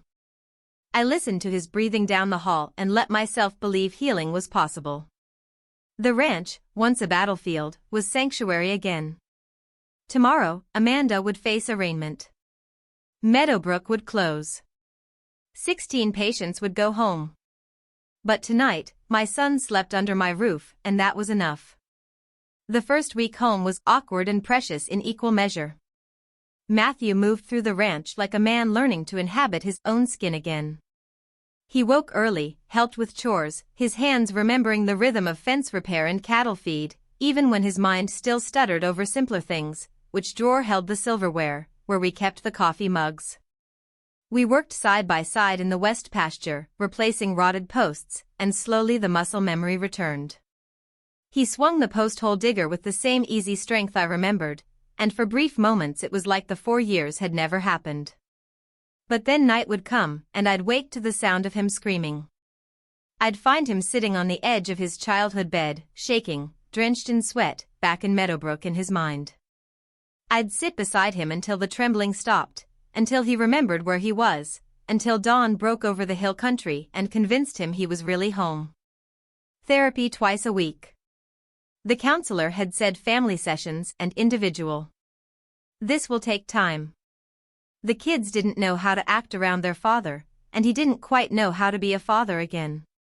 Jacob adapted with the resilience of the very young. He treated Matthew's return like an adventure, dragging him around the ranch to show him every rock and tree and anthill that had gained importance in 4 years. He taught Matthew about video games with the patience of a professor instructing a particularly slow student. "Dad, you don't know what TikTok is?" Jacob's tone was equal parts horror and delight. Matthew laughed, the first real laugh I'd heard from him, and said, "Buddy, I don't even know what half these apps are." Okay, I'll teach you everything." But Olivia's struggle ran deeper. She watched Matthew from doorways, silent and cautious. She drew constantly, page after page of careful sketches that she'd hide when anyone came near. She spoke when spoken to, smiled when expected, but something heavy lived behind her eyes. On the 5th day, I found her sitting on the porch with her sketchbook, drawing the barn in meticulous detail. I sat down beside her. "You okay, sweetheart?" For a long moment, she didn't answer. Then her eyes filled with tears. "Grandpa, I need to tell you something. Something I've been too scared to say for a very long time." "You can tell me anything, Olivia." She set down her pencil, hands shaking. "I knew Dad wasn't away on business.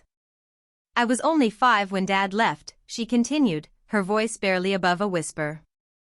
"But I remember that day. I heard Mom on the phone talking about a facility and doctors. It didn't sound like a business trip. When I asked her about it, she got scary angry. She said if I told anyone, you or Grandma Catherine or anyone, Dad would go away forever, and it would be my fault." Olivia looked up at me, tears streaming down her face. "I was so scared, Grandpa. I thought if I said anything, I'd never see Dad again. So, I stayed quiet for 4 whole years. And I felt so bad, like I was lying to everyone. And maybe if I'd been braver, Dad would have come home sooner." I pulled her into my arms before she could finish. "Oh, sweetheart, none of this is your fault. You were just a little girl. Your mother lied to you and threatened you. You did nothing wrong. You were 5 years old," I said firmly. "And you loved your father so much that you carried this terrible secret to keep him safe. That's not wrong, baby. That's brave. But you don't have to carry it anymore." "She's right, you know." Matthew's voice came from the doorway. We both looked up. He'd heard everything. Matthew crossed the porch and knelt beside Olivia, taking her small hands in his. "Baby girl, you are the bravest person I know. You carried that weight for 4 years to protect me. That took more courage than I can imagine." His voice cracked. "But you don't have to protect me anymore. I'm here. I'm staying. And none of it was ever your fault." Olivia threw her arms around his neck and sobbed, deep, body-shaking sobs that released years of fear and guilt and pain. Matthew held her, rocking slightly, and I wrapped my arms around both of them. We stayed that way until the sun dipped behind the western hills, 3 generations holding each other through the weight of what had been lost and what we were slowly building back. That night, for the first time in 4 years, Olivia asked Matthew to tuck her in. He sat on the edge of her bed and read her favorite story, the one about the girl who was braver than she knew, and tears fell silently down his face as Olivia's breathing grew slow and even. When she finally slept, he stayed, watching her breathe, one hand gently stroking her hair. I passed by the doorway and heard him whisper, "I'm sorry I wasn't here, baby girl, but I'm here now. Always." 2 weeks after the trial, Derek showed up at the ranch with a thick folder tucked under his arm. He found me and Matthew working on the barn door and waited until we'd finished before speaking. "I thought you'd want to know what your fight accomplished," he said, the faintest hint of satisfaction breaking through his usual stern expression. He opened the folder on the tailgate of my truck, and what I saw there would change everything I understood about the battle we'd won. All 7 Silver Point Holdings facilities were raided simultaneously, Derek said, opening the folder. Meadowbrook, plus 6 others across Texas, New Mexico, and Arizona. Federal and state authorities coordinated it perfectly. Every location hit at the same time. He slid a document toward us. Names, ages, case numbers. 89 patients freed, he continued. Ages 34 to 81. Every one of them a victim of guardianship fraud. Families are being reunited across 3 states right now. Matthew's grip tightened around his coffee mug. 89 people, he said quietly. Trapped like I was. Exactly like you were, Derek confirmed. And now they're home. The financial figures were staggering. $47 million in assets seized, Derek said. Properties, vehicles, offshore accounts, everything frozen. The FBI is calling it the largest guardianship fraud takedown in federal history. He turned another page. Dr. Howard Pierce? Conspiracy, fraud. Unlawful detention. He flipped fast once he realized the cartel wasn't coming to save him. He's testifying. 12 cartel-linked individuals arrested. 3 facility administrators. More indictments coming. Derek looked directly at me. Amanda Carson. Guardianship fraud, financial exploitation, conspiracy, and complicity in the murder of Brian Cooper. She's facing 18 to 25 years. No early release. The number hung heavy. 25 years. Amanda would be well into middle age before she saw freedom again. Gerald Stevens accepted a plea deal, Derek added. 8 years minimum security. His testimony was critical. 40 years of friendship reduced to 8 years behind bars. I felt no anger, only the weight of what betrayal costs. There's more, Derek said. Rebecca Boyd's case. The hit-and-run investigation was reopened. ICE identified the cartel hitman responsible, same crew that killed Brian Cooper. He slid a newspaper clipping across the table. Rebecca Boyd smiling, holding an investigative journalism award. Her family finally has answers. Derek said, the network she was exposing is gone. Shut down because you didn't stop. Matthew studied the photo. She tried to save people like me. She did, Derek said. And she succeeded. It just took time and your father's refusal to quit. Derek leaned back. 89 people went home because you wouldn't give up. Brian Cooper didn't die for nothing. Rebecca Boyd's sacrifice mattered. Matthew turned to me, voice thick. How many families went through what we did? Too many, Derek said softly. But that network is gone. Permanently. We were just trying to save our family, I said. Derek shook his head. You saved far more than that. 3 days later, Derek arranged a meeting. I drove to a small house outside Austin where Brian Cooper's widow waited on the porch. She was younger than I'd expected, with 2 small daughters playing in the yard. Mr. Parker, she said, tears forming. Your husband was a hero, I told her. He saved my son's life. She wiped her eyes. He was afraid, but he said someone had to do the right thing. He did, I said.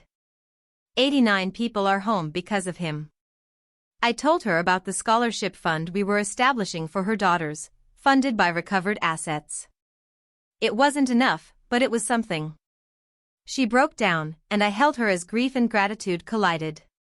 That evening, after Derek left, Matthew spoke quietly. Mom knew, didn't she? That's why she built the trust. I looked at Catherine's photograph on the mantle. She saw what I didn't. She protected us even after she was gone. I wish I could thank her, Matthew whispered. She knows, I said. And she's proud of you. Outside, the hill country stretched under the fading light. 89 people free. $47 million recovered. A criminal network dismantled. And somewhere, I hoped, Brian Cooper and Rebecca Boyd finally rested, knowing their courage had changed everything. Spring arrived in the hill country 3 months later. Bluebonnets carpeting the fields in waves of purple and blue. The ranch felt alive again. Matthew worked beside me in the west pasture, replacing fence posts, the way we had before Amanda, before Meadowbrook, before everything broke apart. His hands remembered the labor, even when his mind still struggled with quieter things. The rhythm helped, dig, set, tamp, move on. He was still thin, but color had returned to his face. The nightmares came less often now, maybe once a week instead of every night. He laughed more easily. Those shadows still crossed his eyes when he thought no one was watching. Healing, I learned, wasn't linear. It was slow and uneven, full of small steps forward and the occasional step back. One afternoon, I found Matthew in the barn with Jacob, bent over a toy truck, the same red pickup Matthew had played with as a boy, now missing a wheel and coated in decades of dust. Hold it steady, buddy, Matthew said carefully, turning a small screwdriver. Jacob watched, wide-eyed. You're really good at this, Dad. Matthew's eyes filled, but he smiled. Grandpa taught me when I was your age. We fixed everything together. I stood in the doorway, watching my son teach my grandson the same lessons I'd taught him. And through the barn window, I caught sight of Catherine's photograph in the house beyond. The circle still held. Even with her gone, the kids were finding their way, too. Jacob adapted quickly with the resilience of the young. Dad, can we get chickens? He asked one morning. Grandpa said maybe. Matthew glanced at me. I shrugged. I said, maybe. Please? Jacob bounced in his chair. I'll take care of them. Olivia moved more carefully. She still attended therapy twice a week, working through what her mother had done and what she'd carried for 4 long years. But her drawings had changed. Now she drew the 4 of us together. No walls, no black lines between figures, just family standing close. Both children saw a counselor to help them understand that their mother was in prison. The truth came in pieces, gentle and age-appropriate, but never hidden. We settled into routines. Breakfast together every morning, pancakes on Saturdays, eggs and toast during the week. Matthew helped with homework at Catherine's old table, patient even when Jacob's math made no sense and Olivia's spelling broke every rule. Dinner was sacred. We shared our days, Jacob's playground stories, Olivia's sketches, the fences we'd repaired, the cattle we'd moved. And bedtime stories were a ritual Matthew never missed. 3 months after the trial, we sat on the porch as stars appeared over the hill country. I lost 4 years, Dad, Matthew said quietly. 4 years I can't get back. I missed everything. I rested a hand on his shoulder. You're here now. We have today. We have tomorrow. That matters. He nodded slowly. I want to be present. Really present for them. Then you will be, I said. 8 months after Matthew came home, Amanda was sentenced. We didn't attend. Matthew decided early, I don't need to see her. I need to be here. So, we stayed on the ranch that day, working the land, eating together, choosing healing over closure that required her presence. Derek called that evening. 18 years federal prison, he said. No parole for 12. The judge's words had been severe. Amanda had imprisoned her husband, terrorized her children, and helped destroy dozens of lives through criminal conspiracy. She showed no remorse, Derek said. She blamed everyone. Matthew, Gerald, me. Everyone but herself. Gerald's testimony had sealed the case. Sharon Caldwell now faced disbarment. When I hung up, Matthew looked at me. It's really over. Yes, I said. It is. That night, Olivia asked the question we'd been expecting. Why did Mom do bad things? Matthew knelt beside her bed. I don't know, sweetheart. Sometimes people make terrible choices, but you're safe now. Grandpa and I will always protect you. Always. Jacob's question was simpler. Is Mom coming back? It'll be a very long time, Matthew said gently. When she does, you'll be grown. You'll get to choose if you want to see her. A week later, Maria Ortiz made her final visit. She brought paperwork, guardianship officially ended, Matthew's assets restored, Catherine's trust intact. You did well, she told me. I had help, I said. The best fights always are, she replied. 8 months after Matthew returned, life found a rhythm. Not the life we'd lost that was gone forever, but something new had grown from the wreckage. A life built on truth instead of lies. Presence instead of fear, honesty instead of silence. The bluebonnets would bloom again next spring. The cattle would graze. The kids would grow stronger. And Matthew would be there to see it all. We couldn't reclaim what was taken, but we could protect what remained, and that was enough. Fall returned to the hill country, a full year since that Saturday morning at the farmer's market when everything changed. The air carried the first hint of coolness. Fireflies beginning their dance across the fields. Golden hour painting the limestone bluffs in amber and rose. Jacob sat in my lap, warm and solid. Olivia leaned against Matthew's chair, her head resting on his arm. Matthew's hand curved protectively around her shoulder. His other arm stretched along the armrest so Jacob could reach back and touch his father whenever he wanted. The sounds of healing surrounded us, soft laughter, gentle teasing, the kind of comfortable quiet that only comes when love has been tested and survived.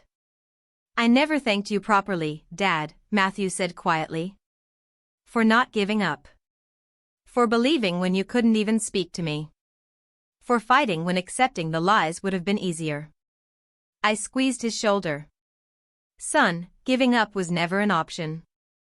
Looking back on this true story, I see a man who almost lost everything by choosing comfort over truth. For 4 years, I accepted Amanda's lies because confronting them felt unbearable. The unease I carried, the endless business trips, the way her smile never quite reached her eyes. I ignored every warning God placed in my heart. That almost cost me my son. Inside the house, Catherine's photograph sat on the mantel beside her letter. The words still clear after 100 readings: "Fight for our son. You're stronger than you think." She was right. But I didn't fight alone. Brian Cooper died to deliver the truth. Rachel Morgan risked everything to testify. Derek Stone walked into danger beside me. Even Gerald, whose betrayal nearly destroyed us, finally chose conscience over conspiracy, too late to save himself, but enough to help end the nightmare. And Catherine protected us from beyond the grave, building a fortress I never knew existed until we needed it most. Evil thrives when good people choose convenience over courage. When that package arrived at the farmer's market, I was given a choice: ignore the warning, or fight for answers. I chose the harder path. And on the other side, I found my family. But this story isn't unique. Right now, somewhere in America, another family is being torn apart by guardianship fraud. Someone is using the legal system as a weapon, stealing not just money, but freedom, identity, and years of life that can never be returned. 89 people went home because one father refused to stop asking questions. Because one man was brave enough to deliver a package. Because one woman testified when silence would have been safer. Because I finally chose truth over comfortable lies. How many more are still trapped, waiting for someone to notice something feels wrong? "Grandpa, tell us a story," Olivia asked, pulling me back to the present. I smiled and pulled Jacob closer. Once upon a time, there was a man who thought he understood everything about his family. But he was wrong. And when he discovered the truth, he had to fight harder than he'd ever fought for anything in his life. "Did he win?" Jacob asked. "He did," I said. "He won." I told them a careful version: the brave father taken away, the grandfather who wouldn't give up, the helpers who risked everything, and the justice that finally came. Someday they'd know every dark detail. Tonight, they needed hope more than horror. Stars emerged over the hill country, one by one. The same stars Catherine and I once watched from this porch. Fireflies glowed across the fields like earthbound constellations. Matthew's laughter blended with the children's voices. And I felt Catherine's presence, not as grief, but as gratitude. This was victory. Not the life we'd had before. Not the years we could never recover. But this family, together, truth spoken, healing begun. This was everything.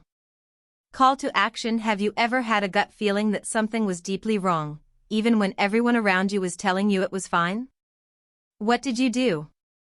I'd love to hear your experiences, or just your thoughts on my story, in the comments below. Your courage to speak could be the difference for someone trapped in silence.